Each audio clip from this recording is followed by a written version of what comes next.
The same brutal cold confronting much of central and eastern Canada, also sending temperatures to life-threatening lows in the U.S. Northeast. Mount Washington in New Hampshire logged the coldest wind chill ever recorded in the U.S., minus 108 degrees Fahrenheit, or about minus 78 degrees Celsius. We're nice and bundled up here on the summit. Weather observers are on the summit collecting data.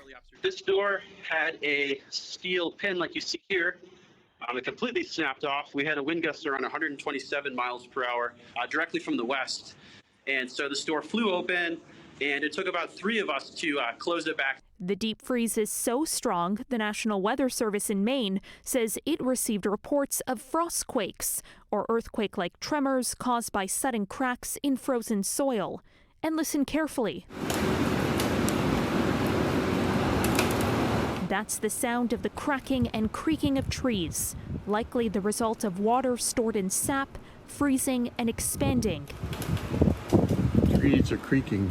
Some in New England said the exploding trees sounded like gunshots. Read one tweet, "I've been hearing gunshot sounds for the last 8 hours and kept walking around the house trying to figure out what it was.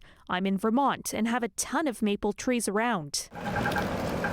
The National Weather Service in Boston described the cold as a historic Arctic outbreak for the modern era. Hats, scarves, and gloves were left on a fence for the unhoused as temperatures dropped in the city.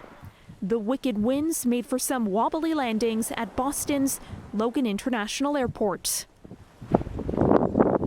Frigid air blowing over relatively warm waters caused Arctic sea smoke to form, creating a haunting scene.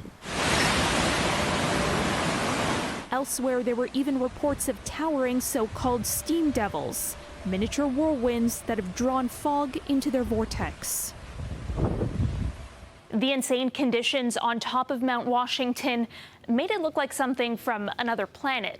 In fact, according to NASA, it was slightly colder than the average low on Mars in the past week. For City News, I'm Caryn Ceolin.